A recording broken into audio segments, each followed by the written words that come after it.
Hello.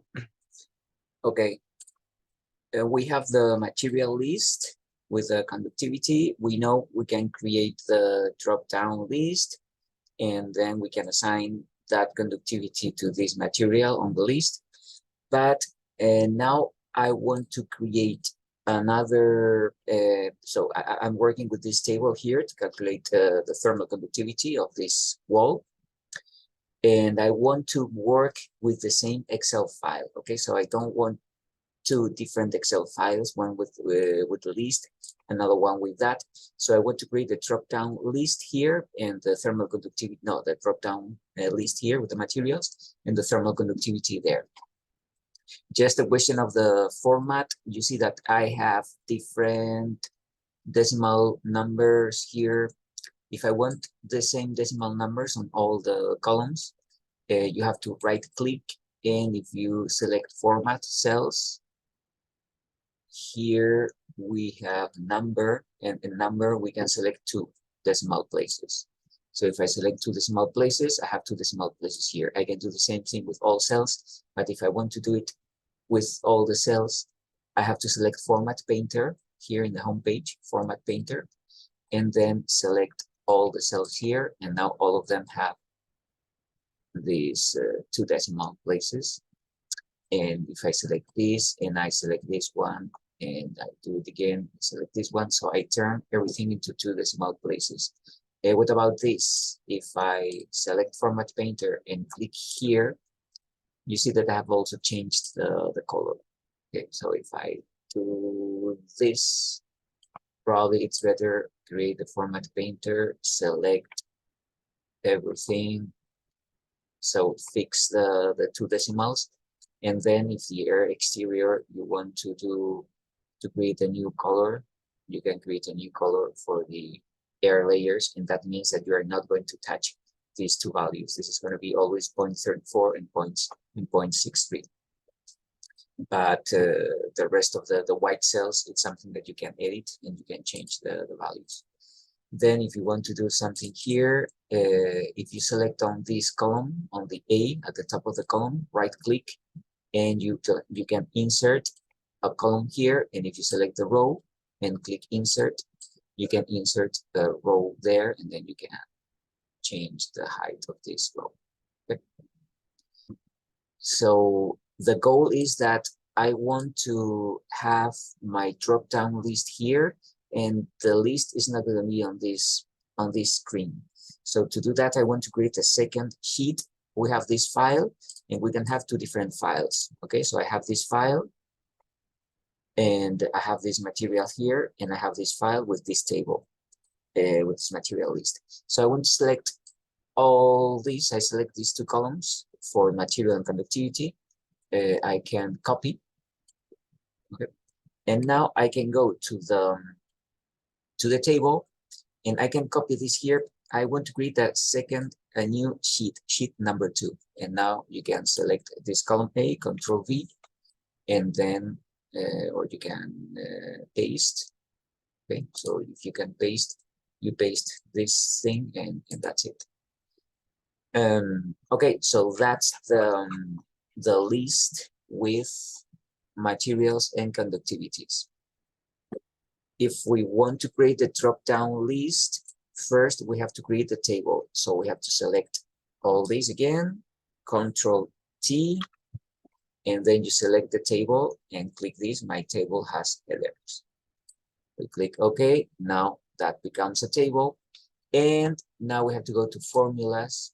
And here in formula, create from selection, it's in defined names, create from selection. And we have to select something that has only the top row. The top row, it's a create names. Okay, so when we type material, it refers to this. When we and when we type conductivity, it refers to all these values. So only top row. So we click OK. And now on the same Excel file, I can rename those sheets. I can name these thermal loads, and this is material. our material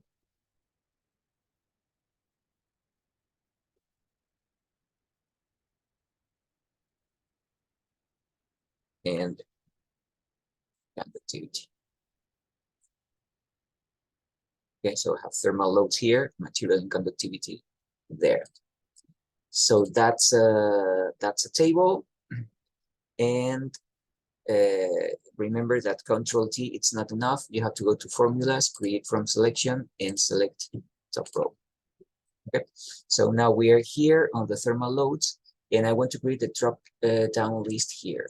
So if we want to do that, we have to go to data, data validation, select data validation here. I want to select a list, and here in source, if we type equals material, okay, so you see that here I have my drop down list. If you click this way, okay, again, if you click here and drag it down, we have the drop down list on different cells.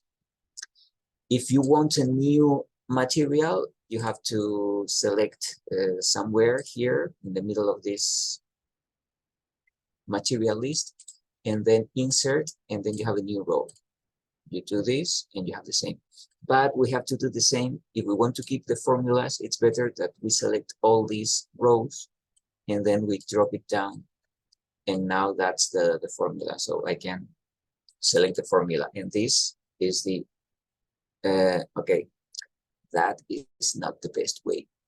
I'm going to use sum for that.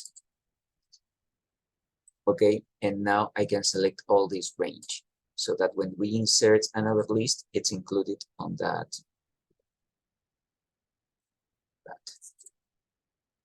Okay, so now that's the difference. If I have, if I type equals and I have this number plus this number plus this number, then when I click this, double click, and I see that if I have a sum with a range, you see that all these values are included in this sum in this range. Okay, so I think that option is better.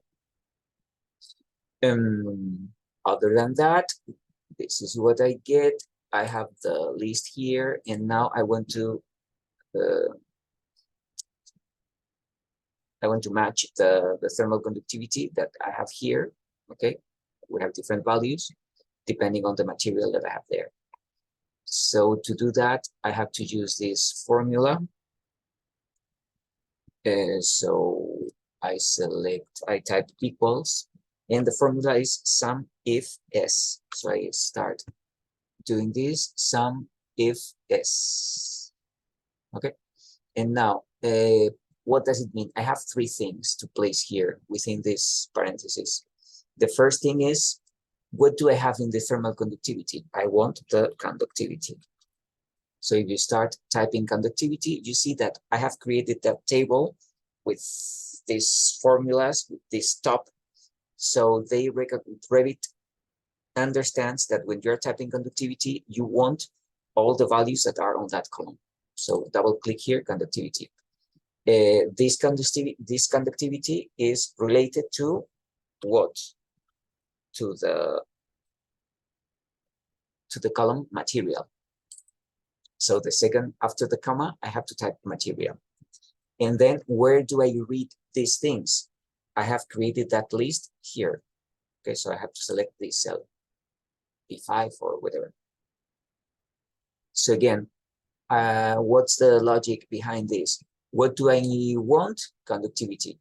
Where do I get this conductivity? From the material list. And where do we have the list? I have the list on this cell. Click OK. And I have the conductivity here. If I change that, it will change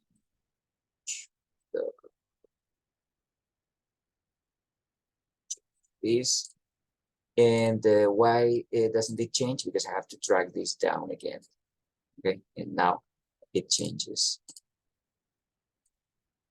You see that whatever material I have here, then it changes the thermal conductivity. Okay, so what's next? Once you have this table, you can go to the assignment, and we can do it in a couple of minutes. So that's the assignment, the 914, which is due on September the 14th. We have to calculate R and U values, and then we have to submit an Excel file with 4 tables on Canvas. Okay, so you have to submit the Excel file. So what is, and you can submit this PowerPoint with, you can copy and paste that. I'm going to download this, and I'm going to open the actual PowerPoint file.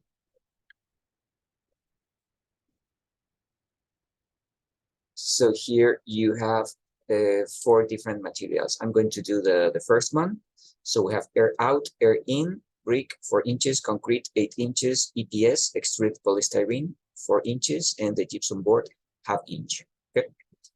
If I place this here and this Excel file there,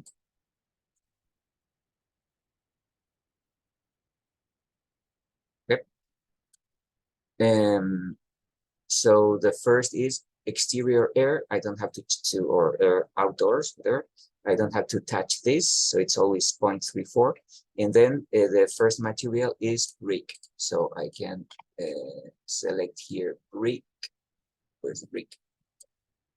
We have 2 kinds of bricks. So if I select this, the thermal conductivity is 3 point whatever. And if I select that one, the dense, it's 9. Whatever. If you don't have anything, I would select brick common, because brick dense, it has other properties. So let's select brick common.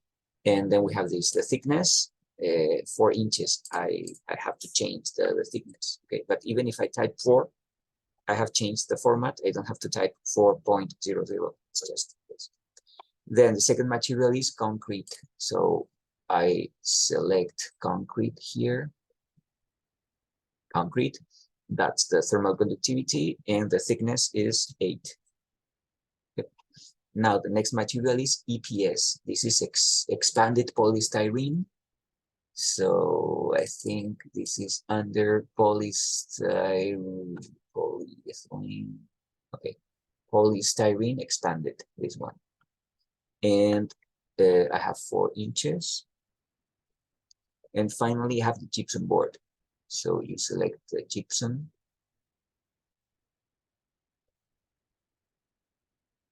And the thickness is 0.5, 1/2 inch. Okay. So that's the total R value, and that's the thermal transmittance.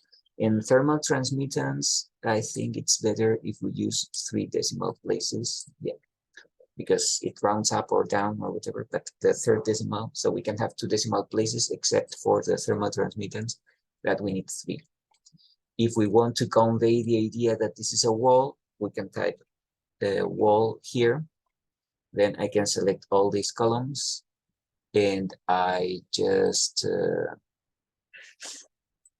in the home tab, wrap text or merge and center, and then I will select this one, and you can change the color of this cell to walls. And with this one, you can select the borders. Okay, so you see that here we have borders. When we have tables, probably having borders like this, it's good. And then for the final result, you can use the thick outside border. Okay. And if you want to, okay, so those are the final results. Those are things that I can change, but this is the final result that I can get. Okay, so use like a color like that. And that's the final result, because this is the value that I'm going to get. If you select all these and copy, now you go to PowerPoint file, Control V, and you paste it. Here you have lost all the format. So if you want to keep the format, let's do it again. Control V. And before doing anything else, here you have different options. If we do this, we insert the picture. Okay, and we can edit the picture, that's fine. Or we can select text. So the text, it doesn't keep any of the format, or you can keep source formatting. So that's interesting because even in PowerPoint, if you want to change something, you can change this number. But this is not a spreadsheet, so those numbers don't change. Okay, so you can change something here, but don't change numbers because numbers, they are not affected by the formulas. But if you want to change the letters, okay, so this is something you can do on the PowerPoint, but not here. Okay, so that's what I need. I need this PowerPoint, and once you have created a valid table that works, you can copy this, and this can be wall number 1, and this can be wall number 2 with different materials. Okay, and now you have to go to the second option, and now we have brick, concrete, fiberglass, a different thermal insulation, whatever. Okay. So that's very useful, and as you can see, just by copying the table, I can create a different